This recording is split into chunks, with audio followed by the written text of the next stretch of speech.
കർത്താവിൽ പ്രിയ ദൈവമക്കളെ, ഇന്നത്തെ ഈ സാബത്ത് സ്കൂൾ പഠനത്തിലേക്ക് നിങ്ങളേവരെയും സ്വാഗതം ചെയ്യുന്നു. നാം ഈ ക്വാർട്ടറിൽ മുഴുവനായി പഠിച്ചുകൊണ്ടിരിക്കുന്നത് ദൈവവുമായുള്ള ബന്ധത്തിൽ വളരുക എന്നുള്ള പാഠഭാഗമാണ്. നമുക്ക് ഇന്ന് പഠിക്കുവാനുള്ളത് 4-ാമത്തെ പാഠമാണ്. ബൈബിളിൻ്റെ പങ്ക് എന്നുള്ളതായ ഈ പാഠം ചർച്ച ചെയ്യുന്നതിന് 2 പാസ്റ്റർമാർ നമ്മുടെ സ്റ്റുഡിയോയിലുണ്ട്. നമുക്ക് അവരെ പരിചയപ്പെടാം. ഒപ്പം നിങ്ങളെ ഏവരെയും ഈ ആഴ്ചത്തെ പഠനത്തിലേക്ക് സ്വാഗതം ചെയ്യുകയും ചെയ്യുന്നു. പാസ്റ്റർ രാജു ജോസഫ് ഇന്ന് ഞങ്ങളോടൊപ്പം ഉള്ളതിൽ അതിയായ സന്തോഷമുണ്ട്. ഈ ചർച്ചയിലേക്ക് പാസ്റ്ററെ സ്വാഗതം ചെയ്യും. പാസ്റ്റർ മഹേഷ് ഇന്ന് ഞങ്ങളോടൊപ്പം ഉള്ളതിൽ അതിയായ സന്തോഷമുണ്ട്. പാസ്റ്ററെയും ഇന്നത്തെ ഈ ചർച്ചയിലേക്ക് സ്വാഗതം ചെയ്യുന്നു. നാം വേദപുസ്തകം പരിശോധിക്കുന്ന സമയത്ത് നമ്മുടെ വിശ്വാസത്തിന് പൂർത്തീകരണം വരുത്തുന്നതായ ഒരു പിന്താങ്ങ് തരുന്ന ഒരു പുസ്തകമാണ് ദൈവത്തിൻ്റെ വചനം. ദൈവത്തിൻ്റെ വചനം ജീവനും ചൈതന്യവും ഉള്ളതാണ്. അത് നമ്മെ രൂപാന്തരപ്പെടുത്തുവാൻ തക്കവണ്ണം പ്രാപ്തമായ ഒരു വചനമാണ്. നാം യോഹന്നാൻ്റെ സുവിശേഷം പരിശോധിക്കുന്ന സമയത്ത് ആ ദൈവത്തിൻ്റെ ശക്തിയായ വചനമാണ് ജഡമായി തീർന്ന് മനുഷ്യ വേഷമണിഞ്ഞ് മനുഷ്യരുടെ ഇടയിൽ പാർത്തത് എന്ന് പറയുവാൻ തക്കവണ്ണം ഇടയായി തീർന്നിരിക്കുന്നു. നാം ഈ ആഴ്ചയിൽ പഠിക്കുന്നത് ഈ ദൈവത്തിൻ്റെ വചനത്തിന് എപ്രകാരം നമ്മെ മാറ്റുവാൻ തക്കവണ്ണം കഴിയും എന്നുള്ളതിനെക്കുറിച്ചാണ്. ഇന്ന് മനപ്പാഠവാക്യമായി നൽകിയിരിക്കുന്നത് എബ്രായർക്ക് എഴുതിയ ലേഖനം 4-ാം അധ്യായം അതിൻ്റെ 12-ാമത്തെ വാക്യമാണ്. ദൈവത്തിൻ്റെ വചനം ജീവനും ചൈതന്യവും ഉള്ളതായി ഇരുവായ് തലയുള്ള ഏത് വാളിനേക്കാളും മൂർച്ചയേറിയതും പ്രാണനെയും ആത്മാവിനെയും സന്ധി മജ്ജകളെയും വേർപിടിവിക്കും വരെ തുളച്ചു ചെല്ലുന്നതും ഹൃദയത്തിലെ ചിന്തനങ്ങളെയും ഭാവങ്ങളെയും വിവേചിക്കുന്നതും ആകുന്നു. ഈ ആഴ്ച നാം ബൈബിളിനെ കുറിച്ച് പഠിക്കുമ്പോൾ ബൈബിൾ വായിക്കാതെ നമുക്ക് ബൈബിൾ പഠിക്കാൻ സാധിക്കില്ല. എന്നാൽ സാത്താൻ മനുഷ്യനെ ബൈബിൾ വായിക്കുന്നതിൽ നിന്ന് തടയുന്നു. നാം ബൈബിളിൻ്റെ ആവിർഭാവവും അതിൻ്റെ പ്രസിദ്ധീകരണവും അതിൻ്റെ ഡിസ്ട്രിബ്യൂഷനെ കുറിച്ചുമൊക്കെ പഠിക്കുന്ന സമയത്ത് കാലാകാലങ്ങളിൽ സാത്താൻ ഈ വേദപുസ്തകത്തിൻ്റെ വ്യാപനത്തെ പ്രകടമായി തടയുന്നതായിട്ട് നമുക്ക് കാണുവാൻ തക്കവണ്ണം സാധിക്കും. എന്തുകൊണ്ടാണ് സാത്താൻ ഈ ബൈബിൾ മനുഷ്യർ വായിക്കരുത് എന്ന് ആഗ്രഹിക്കുന്നത്? ഇവിടെ ബൈബിൾ മനുഷ്യനെ വായിക്കരുത് എന്ന് ആഗ്രഹിക്കുവാനുള്ള കാരണം ഇവിടെ ഗ്രന്ഥകർത്താവ് പറയുന്നത് യെശയ്യാപ്രവചനം 55-ാം അധ്യായം അതിൻ്റെ 1-ാമത്തെ വാക്യം, ആകാശം ഭൂമിക്ക് മുകളിൽ ഉയർന്നിരിക്കുന്നത് പോലെ ദൈവത്തിൻ്റെ ചിന്തകളും ദൈവത്തിൻ്റെ വിചാരങ്ങളും ഉയർന്നിരിക്കുന്നു എന്നാണ് തിരുവചനം പറയുന്നത്. ആ ദൈവത്തിൻ്റെ അധരത്തിൽ നിന്നും പുറപ്പെട്ടതാണ് ദൈവത്തിൻ്റെ വചനം എന്ന് കാണുവാൻ സാധിക്കാം. ഈ വചനത്തെ പിശാച് കാലാകാലങ്ങളിൽ ഏറ്റവും ശക്തമായി ഉപദ്രവിക്കുന്നതായിട്ട് കാണുവാൻ സാധിക്കാം. ഒരു സമയത്ത് ഈ വിശുദ്ധ വേദപുസ്തകത്തെ തന്നെ ചുട്ടുകളയുന്നതായിട്ട് കാണുവാൻ സാധിക്കും. ഫ്രഞ്ച് വിപ്ലവത്തിൻ്റെ സമയത്ത് കൂട്ടിയിട്ട് ചുട്ടുകളഞ്ഞു എന്നാണ് ചരിത്രം രേഖപ്പെടുത്തുന്നത്. അതുപോലെ തന്നെ ഇത് ട്രാൻസ്ലേറ്റ് ചെയ്ത പലരെയും കൊന്നൊടുക്കുന്നതായിട്ട് കാണുവാൻ സാധിക്കും. ഒരു സമയത്ത് സാധാരണപ്പെട്ട ആളുകളുടെ കയ്യിൽ ബൈബിൾ എത്താത്ത രീതിയിൽ മത നേതാക്കന്മാരിലൂടെ ബൈബിൾ ഒളിപ്പിച്ചു വയ്ക്കുവാൻ പിശാച് പ്രേരിപ്പിക്കുന്നതായിട്ട് കാണുവാൻ സാധിക്കും. അപ്പോൾ പിശാചിന് ഏറ്റവും കൂടുതൽ ദേഷ്യമുള്ളതായിട്ടുള്ള ഒരു കാര്യമാണ് ദൈവത്തിൻ്റെ വചനം എന്ന് കാണുവാൻ സാധിക്കും. ഈ വചനം പഠിച്ചാൽ 2 തിമോഥെയോസ് എഴുതിയ ലേഖനം 3-ാം അധ്യായം അതിൻ്റെ 16-ാമത്തെ വാക്യം പറയുന്നു, എല്ലാ തിരുവെഴുത്തുകളും ദൈവശാസനീയമാകയാൽ ദൈവത്തിൻ്റെ മനുഷ്യൻ വക പ്രാപിക്കേണ്ടതിന് ശാസനത്തിനും ഗുണീകരണത്തിനും നീതിയിലെ അഭ്യാസത്തിനും മനുഷ്യൻ തികഞ്ഞവനാകുന്നതിന് വേണ്ടിയാണ് ദൈവം ഈ വചനം മനുഷ്യന് നൽകിയിരിക്കുന്നത്. അതുപോലെ തന്നെ എബ്രായർക്ക് എഴുതിയ ലേഖനം 4-12 പറയുന്നു, തിരുവചനം ഇരുവായ് തലയുള്ള ഏത് വാളിനേക്കാളും തുളച്ചു ചെല്ലുന്നതും അസ്ഥിമജ്ജകളെയും കീറി മുറിക്കത്തക്ക രീതിയിൽ ഒരു മനുഷ്യന് രൂപാന്തരത്തിൻ്റെ മാറ്റത്തിൻ്റെ അനുഭവം നൽകുന്ന ഒന്നാണ് ദൈവത്തിൻ്റെ വചനം എന്ന് കാണുവാൻ സാധിക്കും. അനേകം വ്യക്തികളെ അനേകം ഹൃദയങ്ങളെ മാറ്റിമറിച്ചതായിട്ടുള്ള ഒരു പുസ്തകമാണ് തിരുവചനം. ചില പ്രസംഗകർ പ്രസംഗിക്കുന്നത് പോലെ നരഭോജികളെ പോലും നരസ്നേഹികളാക്കി മാറ്റുന്നതാണ് ദൈവത്തിൻ്റെ വചനം. അപ്പോൾ ഇത് പിശാച് ആഗ്രഹിക്കുന്നില്ല. മനുഷ്യൻ എപ്പോഴും നശിക്കണമെന്ന് ആഗ്രഹിക്കുന്ന പിശാച് ആ ദൈവത്തിൻ്റെ വചനത്തെ വെറുക്കുന്നുവെന്ന് കാണുവാൻ സാധിക്കും. ഇനി കർത്താവായ യേശുക്രിസ്തുവിനെ പരീക്ഷിച്ച പിശാചിനെ കർത്താവായ യേശുക്രിസ്തു തോൽപ്പിച്ച് കളഞ്ഞത് ഇതേ ദൈവത്തിൻ്റെ വചനത്താലാണ്. അപ്പോൾ നമുക്ക് പിശാചിനെ തോൽപ്പിക്കാൻ കഴിയുന്ന ഒരു മാർഗമാണ് ദൈവവചനം പഠിക്കുക എന്നുള്ളത് പിശാചിന് അറിയാവുന്നത് കൊണ്ടാണ് പിശാച് ദൈവത്തിൻ്റെ വചനത്തെ ഇത്രത്തോളം വെറുക്കുന്നതെന്ന് കാണുവാൻ സാധിക്കും. ഈ പിശാചിന് വേദപുസ്തകത്തോട് അതൃപ്തിയും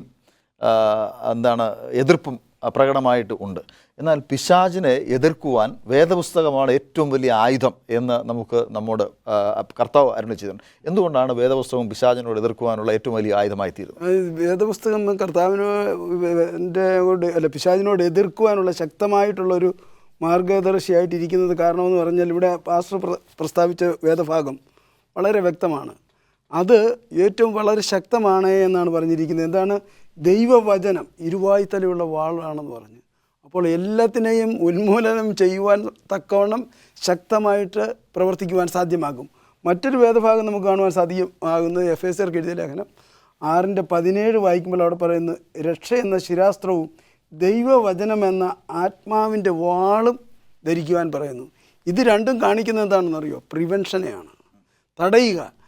ഏത് പ്രതിസന്ധി ഉണ്ടെങ്കിലും അതിനെ നമുക്ക് വെട്ടി ഉന്മൂലനം ചെയ്യുവാൻ സാധ്യമാകും. ദൈവവചനം എന്ന് പറയുന്നത് ഇന്ന് ലോകത്തിൻ്റെ ആരംഭം മുതൽ ദൈവികത എന്ന് പറയുന്നത് ദൈവത്തിൻ്റെ സൃഷ്ടിയെക്കുറിച്ച് അറിയണമെങ്കിൽ, ദൈവത്തിൻ്റെ നടത്തിപ്പിനെക്കുറിച്ച് അറിയണമെങ്കിൽ, ദൈവം ആരാകുന്നു എന്നറിയണമെങ്കിൽ, ദൈവം എങ്ങനെയാണ് സംരക്ഷിക്കപ്പെടുന്നത്, തൻ്റെ ജനത്തെ സംരക്ഷിക്കപ്പെടുന്നതെന്ന് അറിയണമെങ്കിൽ അതൊക്കെയും നമ്മൾ അറിയുന്നത് എവിടെ നിന്നാണ്?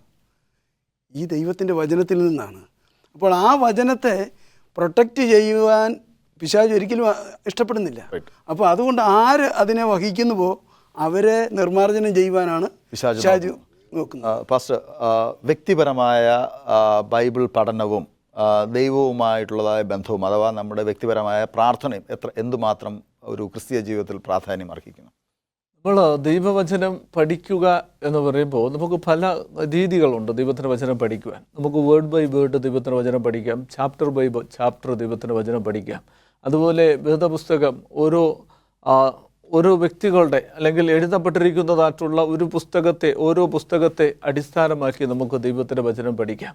നമ്മൾ ദൈവവചനം എത്രത്തോളം പഠിക്കുന്നുവോ അത്രത്തോളം നമ്മൾ ശക്തി പ്രാപിക്കുന്നു. നമ്മൾ ചുമ്മാ ദൈവവചനം പഠിക്കുകയല്ല, അതുപോലെ തന്നെ നമുക്ക് ബൈബിൾ ഡിക്ഷണറി, അതുപോലെ കോൺകോർഡൻസ്, ഇതൊക്കെ ഉപയോഗിച്ച് ദൈവത്തിൻ്റെ വചനം പഠിക്കുവാൻ സാധിക്കും. അപ്പോൾ ഇങ്ങനെ നമ്മൾ പഠിക്കുമ്പോൾ നമ്മൾ ജ്ഞാനം പ്രാപിച്ചു വരുമ്പോൾ നമുക്ക് ദൈവത്തെക്കുറിച്ച് കൂടുതൽ മനസ്സിലാക്കുവാൻ സാധിക്കും, ദൈവത്തെക്കുറിച്ച് അറിയുവാൻ സാധിക്കും. അപ്പോൾ ആ ദൈവത്തെക്കുറിച്ച് നമ്മൾ കൂടുതൽ മനസ്സിലാക്കുമ്പോൾ നമ്മുടെ ചിന്തയിൽ വരുന്നത് ആ ദൈവം സ്നേഹനിധിയായ ഒരു ദൈവമാണ്. ആ ദൈവത്തിൻ്റെ വ്യക്തമായ ഒരു ചിത്രം നമുക്ക് ലഭിക്കും. അപ്പോൾ ആ ദൈവത്തെ നമ്മൾ സ്നേഹിച്ചു തുടങ്ങുമ്പോൾ ഇവിടെ പിശാച് പരാജയപ്പെടും എന്നതിന് യാതൊരു സംശയവുമില്ല. അപ്പോൾ നമ്മുടെ വ്യക്തിപരമായ ജീവിതത്തിൽ നമ്മൾ ദൈവത്തോടൊപ്പമായിരിക്കുന്നതിന് വേണ്ടിയാണ് നമ്മൾ വേദപുസ്തകം പഠിക്കേണ്ടതിൻ്റെ ആവശ്യകത. ചെറിയ ഇടവേളയുടെ സമയമാണ്. പ്രിയ പ്രേക്ഷകരെ, ഒരു ചെറിയ ഇടവേളയ്ക്ക് ശേഷം ഞങ്ങൾ മടങ്ങി വരും. ഞങ്ങളോടൊപ്പമായിരിക്കും. പ്രിയ ദൈവമക്കളെ, ഈ ചർച്ചയിലേക്ക് വീണ്ടും നിങ്ങളെ ഏവരെയും സ്വാഗതം ചെയ്യുന്നു. പാസ്റ്റർ രാജു, തീമോത്തിയോസ് അപ്പോസ്തലനായ പൗലൂസ് എഴുതിയ 2-ാം ലേഖനത്തിൽ 3-ാം അധ്യായം അതിൻ്റെ 15 മുതൽ 17 വരെ ഉള്ളതായ വാക്യത്തിൽ ദൈവത്തിൻ്റെ വചനത്തിൻ്റെ ആധികാരികതയെക്കുറിച്ച് പറയുന്നു. എന്താണ് ആ വചനത്തിൽ പറയുന്നത്? ഈ വചനം ഇപ്രകാരം രേഖപ്പെടുത്തിയിരിക്കുന്നു, നമുക്ക് വേദപുസ്തകത്തിൽ നിന്ന് തന്നെ വായിക്കുവാൻ സാധ്യമാകുന്നു. നീ പഠിച്ചും നിശ്ചയം പ്രാപിച്ചും ഇരിക്കുന്നതിൽ നിലനിൽക്കുക. 2-ാമത്തെ ഭാഗം പറയുന്നത്, എല്ലാ തിരുവെഴുത്തുകളും ദൈവശാസ്ത്രീയമാകയാൽ ദൈവത്തിൻ്റെ മനുഷ്യൻ സകല സൽപ്രവർത്തിക്കും വക പ്രാപിച്ച് തികഞ്ഞവനാകേണ്ടതിന് ഉപദേശത്തിനും ശാസനത്തിനും ഗുണീകരണത്തിനും നീതിയുടെ അഭ്യാസത്തിനും പ്രയോജനമുള്ളതാകുന്നു. അതുകൊണ്ട് ഇതിൽ നിന്ന് നമുക്ക് മനസ്സിലാക്കേണ്ടത് ദൈവത്തിൻ്റെ തിരുവചനമെന്ന് പറയുന്നത് നമുക്ക് ഏറ്റവും പ്രാധാന്യം അറിയിക്കുന്നതാണ്. അതെന്താണ് നമ്മൾ ചെയ്യുന്നതെന്ന് വെച്ചാൽ, ഒരു മനുഷ്യനെ അവനെ നല്ല സൽപ്രവൃത്തി ചെയ്യുന്നവനാക്കി തീർക്കണമെങ്കിൽ, നല്ല സ്വഭാവത്തിൻ്റെ പ്രതിനിധിയാക്കണമെങ്കിൽ, അവന് നല്ല ചിന്തയുണ്ടാകണമെങ്കിൽ അതൊക്കെയും ദൈവത്തിൻ്റെ വചനത്തിൽ കൂടിയേ സാധ്യമാകുമെന്ന് പറയുന്നു. അതുപോലെ തന്നെ ഒരു മനുഷ്യനെ രൂപാന്തരപ്പെടുത്തുന്നതിനും ഇവിടെ പ്രത്യേകം പ്രതിപാദിച്ചിരിക്കുകയാണ്, ശാസനത്തിനും ഗുണീകരണത്തിനും നീതിയുടെ അഭ്യാസത്തിനും. അപ്പോൾ ഒരു മനുഷ്യനായിരിക്കുന്ന അവസ്ഥയിൽ അവൻ്റെ എല്ലാ പ്രവൃത്തികളെയും അവൻ്റെ സകല ജീവിത മണ്ഡലത്തെയും തൊട്ടുപോകുന്നതായ അനുഭവമാണ് ഇതിൽ കൂടി മനസ്സിലാക്കുന്നത്. അതുകൊണ്ട് ദൈവത്തിൻ്റെ വചനമെന്ന് പറയുന്നത് നമുക്ക് നമ്മുടെ ജീവിതത്തിൽ നിന്ന് ഒഴിച്ച് നിർത്തുവാൻ പറ്റുന്ന ഒന്നല്ല, അതിനെ ഒരിടത്തേക്ക് മാറ്റി വയ്ക്കുവാൻ പറ്റുന്ന ഒന്നല്ല. അതെന്നും നമ്മുടെ ജീവിതത്തിൻ്റെ ഭാഗമായിരിക്കണം, അത് നമ്മുടെ സന്തത സഹചാരിയായിരിക്കണം. ഈ വചനമാണ് ദൈവവും നാമും തമ്മിലുള്ള ബന്ധത്തെ ദൃഢീകരിക്കുന്നത്. അതുകൊണ്ട് ദൈവത്തിൻ്റെ വചനത്തെ നാം പൂർണ്ണമായിട്ടും എപ്പോഴും ഉൾക്കൊള്ളണം, അത് ഏതവസ്ഥയിലായിരുന്നാലും. പാസ്റ്റർ മഹേഷ്, പാസ്റ്റർ രാജു പറഞ്ഞത് നിർത്തിയത് ദൈവത്തിൻ്റെ വചനത്തെ പൂർണ്ണമായും നാം അംഗീകരിക്കണം എന്ന് പറഞ്ഞാൽ അതിൻ്റെ വേദപുസ്തകത്തിലെ മുഴുവൻ ഭാഗങ്ങളും നാം അംഗീകരിക്കണം. ചില ക്രൈസ്തവർ അതിൻ്റെ ചില ഭാഗങ്ങൾ നല്ലതാണ്, ചിലത് അത് ദൈവശ്വാസീയമാണ്, ചിലത് ദൈവിക ശ്വാസീയമല്ല എന്നൊക്കെ പറഞ്ഞ് ചില ഭാഗങ്ങൾക്ക് മാത്രം പ്രാധാന്യം കൊടുക്കുന്നതായ ഒരു പ്രവണത നമ്മുടെ ഇടയിൽ ഉണ്ട്. അത് എന്താണ് ഉദ്ദേശിക്കുന്നത്? മുഴുവൻ വേദപുസ്തകവും ദൈവശ്വാസീയമാണ് എന്ന് തീമോത്തിയോസിന് എഴുതിയ ലേഖനത്തിൽ അപ്പോസ്തലനായ പൗലോസ് പറയുമ്പോൾ നാം എങ്ങനെയാണ് അതിനെ നോക്കിക്കാണുന്നത്? കർത്താവ് യേശുക്രിസ്തു പറയുന്നത്, നിന്റെ ദൈവമായ കർത്താവിനെ നീ പൂർണ്ണ ഹൃദയത്തോടും പൂർണ്ണ മനസ്സോടും പൂർണ്ണ ആത്മാവോടും പൂർണ്ണ ശക്തിയോടും കൂടെ സ്നേഹിക്കണമെന്നാണ്. അവിടെ ഒരു പൂർണ്ണതയുടെ ആവശ്യത്തെക്കുറിച്ച് അല്ലെങ്കിൽ പൂർണ്ണതയെക്കുറിച്ച് പറയുന്നു. അതുപോലെ തന്നെ സാറ് നേരത്തെ പറഞ്ഞ പോലെ തിമോത്തിയോക്ക് ലേഖനം എഴുതുമ്പോൾ എല്ലാ തിരുവെഴുത്തുകളും ദൈവശ്വാസീയമാണ് എന്ന് ദൈവത്തിൻ്റെ വചനം പറയുന്ന. ഇനി നമ്മൾ യോഹന്നാൻ 5:39 പറയുന്നു, നമ്മൾ തിരുവെഴുത്തുകളെ ശോധന ചെയ്യുന്നു, അതിൽ നിത്യജീവനുണ്ട്, അത് കർത്താവ് യേശുക്രിസ്തുവിന് സാക്ഷ്യം പറയുന്നു. അപ്പോൾ പുതിയ നിയമപുസ്തകവും പഴയ നിയമപുസ്തകവും നമ്മുടെ ജീവിതത്തിൽ നമ്മുടെ രക്ഷയ്ക്ക് ആധാരമായിരിക്കുന്ന കാര്യങ്ങളെ രേഖപ്പെടുത്തിയിരിക്കുന്നതായിട്ടുള്ള ഒരു ഭാഗമാണ്. പഴയ നിയമപുസ്തകം ഇല്ലാതെ നമുക്ക് പുതിയ നിയമപുസ്തകം പൂർണ്ണമായും മനസ്സിലാക്കുവാൻ അസാധ്യമാണ്. ഇനി പഴയ നിയമപുസ്തകത്തിൽ നമ്മൾ നോക്കുമ്പോൾ നമുക്ക് കാണുവാൻ സാധിക്കും, അവിടെ ചരിത്രപരമായ സംഭവങ്ങൾ, സൃഷ്ടിപ്പിൻ്റെ സമയം മുതലുള്ള കാര്യങ്ങളെ വളരെ കൃത്യതയോടെ രേഖപ്പെടുത്തിയിരിക്കുന്നതായിട്ട് കാണുവാൻ സാധിക്കും. ഒരുപക്ഷെ ലോകത്ത് മറ്റേതൊരു ഗ്രന്ഥത്തെക്കാളും മനുഷ്യൻ്റെ സൃഷ്ടിപ്പിനെ അല്ലെങ്കിൽ ഈ ലോകത്തിൻ്റെ സൃഷ്ടിപ്പിനെ കുറിച്ച് വ്യക്തമായിട്ട് നമുക്ക് കാണിച്ചു തരുന്ന ഒരു പുസ്തകമാണ് വിശുദ്ധ വേദപുസ്തകം. അത് കഴിഞ്ഞ് നമ്മൾ ഇങ്ങോട്ട് നോക്കുമ്പോൾ വളരെ വ്യക്തമായിട്ട് നമുക്ക് സങ്കീർത്തനങ്ങളിലൂടെ, ഗാനങ്ങളിലൂടെ ദൈവത്തിൻ്റെ വചനത്തെ രേഖപ്പെടുത്തിയിരിക്കുന്നത് കാണുവാൻ സാധിക്കും. ഇനി മറ്റൊരു പ്രത്യേകത തിരുവചനത്തിലെ ആമോസിൻ്റെ പുസ്തകം 3-ാം അധ്യായം അതിൻ്റെ 7-ാമത്തെ വാക്യം പറയുന്നു, യഹോവയായ കർത്താവ് തൻ്റെ പ്രവാചകന്മാരായിരിക്കുന്ന ദാസന്മാർക്ക് തൻ്റെ രഹസ്യത്തെ വെളിപ്പെടുത്താതെ ഒന്നും ചെയ്യുകയില്ല എന്ന്. വിശുദ്ധ വേദപുസ്തകത്തെ മർമ്മപ്രധാനമാക്കി തീർക്കുന്നതായിട്ടുള്ള ഒരു ഭാഗമാണ്. ആരംഭത്തിൽ തന്നെ ദൈവം അതിൻ്റെ അവസാനത്തെക്കുറിച്ച് പറഞ്ഞിരിക്കുന്നു. വേറെ ഒരു ഗ്രന്ഥത്തിനും അതിന് അത്രത്തോളം സത്യസന്ധമായിട്ട് പ്രവചനങ്ങളെ നിവർത്തീകരിക്കുവാൻ സാധിച്ചിട്ടില്ല എന്ന് കാണുവാൻ സാധിക്കും. അതാണ് തിരുവെഴുത്തിനെ പ്രത്യേകത ഉള്ളതാക്കി തീർക്കുന്ന മറ്റൊരു ഭാഗം.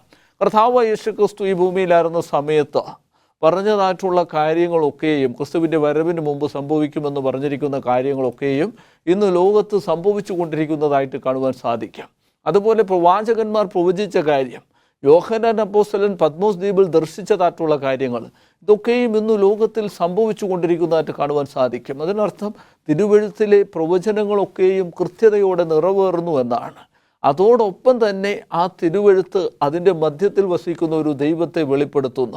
ഇനി നമ്മൾ ഈ ക്രിസ്തുവിൻ്റെ ഒന്നാമത്തെ വരവിന് മുമ്പ് ഹാനോക്കിൻ്റെ കാലം മുതൽ ആ ക്രിസ്തുവിൻ്റെ വീണ്ടും വരവിനെക്കുറിച്ച് പ്രവചിച്ചിരിക്കുന്നതായിട്ടും കാണുവാൻ സാധിക്കും. അപ്പോൾ ഈ തിരുവെഴുത്ത് എന്ന് പറയുന്നത് പൂർണ്ണതയുള്ളൊരു പുസ്തകമാണ്. അത് പൂർണ്ണമായിട്ടും നമ്മുടെ രക്ഷയ്ക്ക് ആധാരമായിരിക്കുന്ന കാര്യമാണ്. അപ്പോൾ നമ്മൾ ആ തിരുവെഴുത്തിനെ പൂർണ്ണമായും പഠിക്കേണ്ടതിൻ്റെ, ആ തിരുവെഴുത്തുകളെ നമ്മൾ ശോധന ചെയ്ത് മനസ്സിലാക്കേണ്ടതിൻ്റെ ആവശ്യകത ഏറ്റവും അത്യന്താപേക്ഷിതമാണ്. പാസ്റ്റർ രാജു, തിരുവെഴുത്തുകൾ നാം പഠിക്കുമ്പോൾ അതിൻ്റെ ആധികാരികത, അതിൻ്റെ ദൂത്, ദൈവം നമ്മോട് സംസാരിക്കേണ്ടതിന് നാം താഴ്മയുള്ളവരായിരിക്കണം എന്ന് പറയുന്നു. എന്തുകൊണ്ടാണ് നാം തിരുവചനം പഠിക്കുമ്പോൾ, ധ്യാനിക്കുമ്പോൾ ഒരു താഴ്മ മനോഭാവം നമുക്ക് അനിവാര്യമായി വരുന്നത്? പലപ്പോഴും നാം തിരുവചനവുമായി ബന്ധപ്പെടുമ്പോൾ ഓർത്തിരിക്കേണ്ട ഒരു കാര്യമെന്ന് പറയുന്നത്, ദൈവശാസ്ത്രീയമാകുന്ന വചനമാണ്. ഇത് മാനുഷികമാകുന്ന ചിന്തകൾക്കും മാനുഷ്യമാകുന്ന ബുദ്ധിക്കും അതീതമാണ് എന്ന് നാം മനസ്സിലാക്കുമ്പോൾ മാത്രമേ ഇത് യഥാർത്ഥമായിട്ട് നമ്മുടെ ഒരു രക്ഷാകവചമായി മാറുകയുള്ളൂ. പലപ്പോഴും മനുഷ്യൻ ചെയ്യുന്നത് എന്താണെന്ന് ചോദിച്ചാൽ, മാനുഷികമാകുന്ന ചിന്തകളെ ദൈവീകമാകുന്നതായ ചിന്തകളുമായിട്ട് കൂട്ടിക്കലർത്തുക, അഥവാ ദൈവവചനത്തെ മനുഷ്യൻ്റെ ഇഷ്ടത്തിനനുസരിച്ച് കൂട്ടി വളയ്ക്കുക. അതുകൊണ്ടാണ് ഇന്ന് പൊതുസമൂഹത്തിൽ ക്രിസ്തീയ ഗോളത്തിൽ തന്നെ ദൈവവചനത്തിൻ്റെ പ്രാധാന്യതയെ കുറച്ചുകൊണ്ട് വ്യത്യസ്തമായ രീതിയിലുള്ളതായ ചിന്തകളും പ്രവർത്തനങ്ങളും കടന്നു വന്നിരിക്കുന്നത്. അതുകൊണ്ടാണ് ദൈവം എങ്ങനെയാണ് പ്രവർത്തിക്കുന്നത്, ദൈവത്തിന് മേലിൽ മറ്റൊരു ശക്തി ഉണ്ടോ, ദൈവത്തിൻ്റെ വ്യത്യസ്തമാകുന്ന മുഖങ്ങൾ അത് വ്യത്യസ്തമാണ്. അതായത് പിതാവ്, പുത്രൻ, പരിശുദ്ധാത്മാവ് എന്നുള്ള വ്യക്തിത്വങ്ങളെയൊക്കെയും വേർതിരിച്ച് കാണുവാനൊക്കെയും ഇടയായിത്തീരുന്നത് അതുകൊണ്ടാണ്.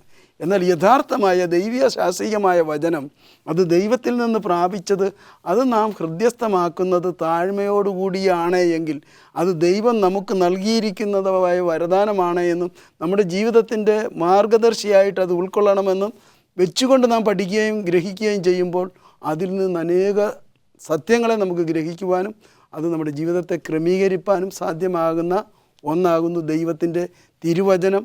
ഇത് ലോകത്തിൽ മറ്റു ഒരു ഗ്രന്ഥങ്ങൾക്കും തരുവാൻ കഴിയാത്തതിൽ കൂടുതൽ ശക്തി ഇതിനുണ്ട്, ഇത് നാം പൂർണ്ണമായിട്ടും ഉൾക്കൊള്ളുമ്പോൾ. ബൈബിൾ നമ്മുടെ ജീവിതത്തിൻ്റെ ആധാരമാണ്. ആ ജീവിതത്തിൻ്റെ ആധാരം നാം കൈക്കൊള്ളുമ്പോൾ അത് വേണ്ടും വിധം അതിനെ കൈകാര്യം ചെയ്യേണ്ടത് ഏറ്റവും അനിവാര്യമാണ്. നമുക്കൊരു ചെറിയ ഇടവേളയ്ക്ക് ശേഷം മടങ്ങി വരാം. പ്രിയ പ്രേക്ഷകരെ, ഒരു ചെറിയ ഇടവേളയ്ക്ക് ശേഷം ഞങ്ങൾ മടങ്ങി വരും. ഞങ്ങളോടൊപ്പമായിരിക്കും. കർത്താവിൽ പ്രിയ ദൈവമക്കളെ, ഈ ചർച്ചയിലേക്ക് വീണ്ടും നിങ്ങളെ സ്വാഗതം ചെയ്യുന്നു. പാസ്റ്റർ മഹേഷ്, ദൈവത്തിൻ്റെ വചനത്തെക്കുറിച്ചും അതിൻ്റെ പ്രാധാന്യത്തെക്കുറിച്ചുമാണ് നാം ചർച്ച ചെയ്തുകൊണ്ടിരുന്നത്. ദൈവത്തിൻ്റെ വചനം നമ്മുടെ വിശ്വാസത്തിന് ആധാരമായിരിക്കുവാനുള്ളതായ കാരണം എന്താണ്?